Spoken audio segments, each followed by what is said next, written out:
ازيكم يا شباب، عاملين ايه؟ عمرك فكرت ايه هي اسوأ حاجة ممكن تحصل لك؟ ممكن حد يقول لي اتشل، اطرش، او تتعمي. وهو ده موضوعنا النهارده. تخيل ان انت تبقى بطل خارق بتحارب المجرمين بالليل، والصبح محامي الناس بتعديك السكة عشان انت مش شايف الطريق. واللي بنتكلم عليه ده هو دير ديفل. بس قبل ما نبدا حبيت اقول لكم ان الفيديو ده من اختياركم انتوا، ولو حابين اي حاجة تانية ممكن تكتبوا لي تحت في الكومنتات، وما تنسوش تصلوا على النبي. ويلا بينا. مات مودريك هو طفل غلبان ومن حي او منطقة اسمها هيل كيتشن، وبعيدا عن الاسم بس ده حي بجد في نيويورك وخطير جدا. المهم مات ده ابوه كان بيشتغل ملاكم، بس ابوه ده ما كانش من النوع اللي بيكسب. كان بيروح كل ماتش ياكل على دماغه ويرجع يقول لابنه خليك راجل يا ابني. وفي يوم من الايام مات راح لابوه الشغل ولقاه مثبت واحد، وطبعا الواد بيتصدم من القدوه بتاعته طلعت حرامي، فبياخد بعضه وبيجري، لكن في برميل فيه مواد كيميائيه بيقع على عينه ويخليه يتعمي. وطبيعي لو حد اتعمى او حاسه منه اتفقدت يعني حاسه تانية بتبقى اقوى، لكن ربنا سبحان الله يعني موسع على بطننا في الحته دي قوي، يعني خلاه السمع خارق والشم خارق والاحساس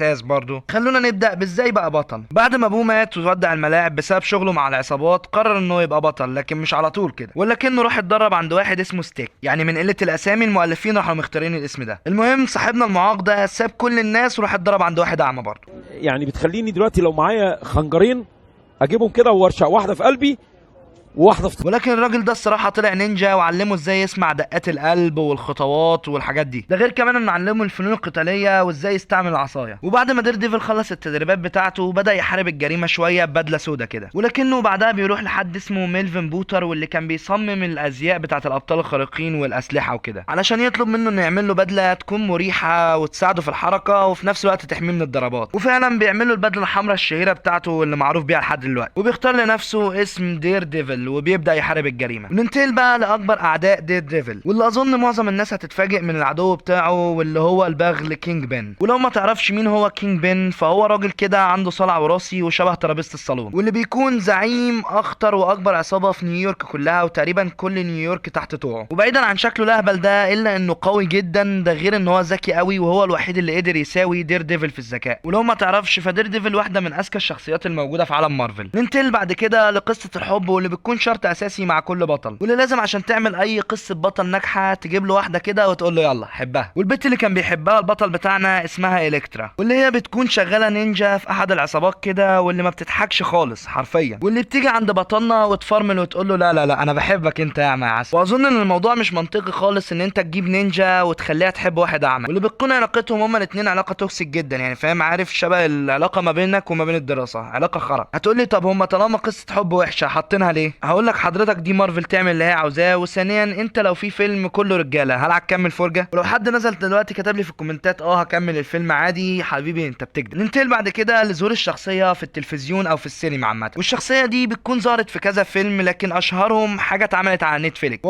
زي ما بقول لك كده اخيرا نتفليكس عملت حاجه ممكن حد يتفرج عليها، واللي بيكون عباره عن مسلسل، واللي نزل في سنه 2015، واللي كان المسلسل ده مكسر الدنيا ساعتها قوي، واللي كان فيه حاجات ايقونيه كتير سواء مشهد الممر الاسطوري او التمثيل حتى. والمسلسل والتمثيل بتاعه بيخليك قاعد متعاطف مع الشرير اكتر من البطل ذات نفسه. والخبر الحلو ان هم عملوا مسلسل جديد لشخصيه دير ديفل، واللي تقريبا نزلوا منه الحلقه الاولى من فتره يعني، بس مش عارف هل ده كان حلو ولا وحش صراحه، لسه ما اتفرجتش عليه. بس اتمنى ان المسلسل ده يكون بنفس جوده المسلسل اللي قبله، انه ما يكونش مجرد حلب لشخصيه دير ديفل وخلاص. ننتقل لظهور الشخصيه في عالم الالعاب والكوميك. ولو ما تعرفش فاول ظهور لشخصيه دير ديفل كان في عالم الكوميكس سنه 1964، واللي كانت بعنوان دير ديفل، واللي كانت بتحكي اصول الشخصيه وقصتها اللي احنا لسه حكيناها، واللي كان فيها لسه برضك ما ظهرش في شخصيه دير ديفل اللي احنا عارفينها او بالبدله بتاعته، يعني البدله بتاعته كانت في الاول صفراء وحمراء. وفي الكوميك ده اول شرير واجهه دير ديفل كان اسمه ذا فيكسر، وده الراجل اللي قتل ابوه، واللي صراحه مش عارف ايه مشكله المؤلفين مع الاسامي العاديه، يعني فاهم، ما يسموها اي اسم عادي. ده غير ان كان في كوميكس او واحده من اعظم الكوميك اللي ظهر فيها دير ديفل، واللي هي اسمها بورن اجين. وفي الكوميك ده كينج بين بيعرف هويه دير ديفل الحقيقيه وبيحاول يدمر له حياته، واللي اظن ان المسلسل الجديد قصته هتكون معتمده على قصه الكوميك ده. اما بقى عن ظهور شخصيه دير ديفل في عالم الالعاب فيؤسفني انها كانت قليله جدا، والسبب في ده ان المطورين مش عاوزين يعملوا لعبه البطل بتاعها يكون راجل اعمى، مع انهم عملوا لعبه لراجل بطلها اطرش، ويعني حاجه كانت بؤس. واي نعم اللعبه اللي انا بتكلم عليها دي ما نجحتش، لكن ده مش مبرر برضك انه ما يعملوش شخصيه او لعبه يعني فيها شخصيه دير ديفل. بس كان في لعبه في سنه 2003 اسمها دير ديفل مان ويزاوت فير، ولكنها نزلت على جهاز واحد بس، واللي كان اسمه جيم بوي ادفانس. والله واول واخر لعبه لدير ديفل او حقيقيه نزلت لدير ديفل كانت على جهاز شبه الاله الحاسبه، ومفيش اي لعبه تانية كامله لشخصيه دير ديفل نزلت يعني للشخصيه هي لوحدها، كانت بتظهر كده في العاب تانية. ولكن علشان ما نكونش ظالمين الجزء ده قوي، فالجزء ده كان 2 دي من جنب واحد يعني، واللي كان فيه شويه قدرات كده، بس احلى حاجه فيه واللي فعلا خلى اللعبه ممكن تتلعب او فيها فكره حلوه، انهم حطوا حاجه اسمها نظام الرادار في اللعبه، واللي بيخليك تشوف العالم زي ما مات بيشوفه بالظبط. الصراحه دي نقطه تتحسب للمطورين، لكن مشكلته برضك انه كان بيعلق ساعات بسبب الجهاز، وبسبب كده انت كنت بتبقى قاعد بتضرب وانت مش شايف بتضرب مين قدامك اصلا. ولكن كان في المفروض لعبه لدير ديفل هتنزل على بي اس 2 واكس بوكس، وكان اسمها نفس اسم اللعبه الاولانيه، واللعبه دي كانت 3 دي، والمطورين كانوا فضلوا شغالين عليها فتره كبيره، لكنها مره واحده اتلغت. واللي هيقول لي اتلغت ليه هقول له الله اعلم، يعني محدش يعرف لحد دلوقتي. ولكن الفانز بتوع الشخصيه ما استسلموش وقدروا يجيبوا المرحله الاولى من على النت ويسربوها. والاول ما تخش اللعبه بتلاقي نفسك بتتنطط من سطح لسطح، وبتقابل اعداء مستوى صعوبتهم نفس مستوى صعوبه تقشير البطاطس. وبالرغم ان اللعبه كانت مرحله واحده بس، او المرحله واحده بس اللي عرفوا يجيبوها، لكن اللعبه كانت حماس وعجبت الناس جدا. بس الناس اللي جربتها حست انها عايشه جوه مسلسل نتفليكس اللي عملوه. يعني باختصار انت مش هتلاقي اللعبه كامله، لكنك هتلاقي المرحله الاولى بس. وفي النهايه احب اقول لك ان شخصيه دير ديفل واحده من احسن شخصيات مارفل، وللاسف مارفل مش مديها حقها لا في الكوميكس ولا السينما ولا الالعاب، واتمنى ان احنا نشوفها في حاجات اكتر بعد كده. وبس هو ده الفيديو، ما تنساش تعمل لايك وسبسكرايب وتفعل زر الجرس وتعمل لي فولو على الانستجرام، وسلام.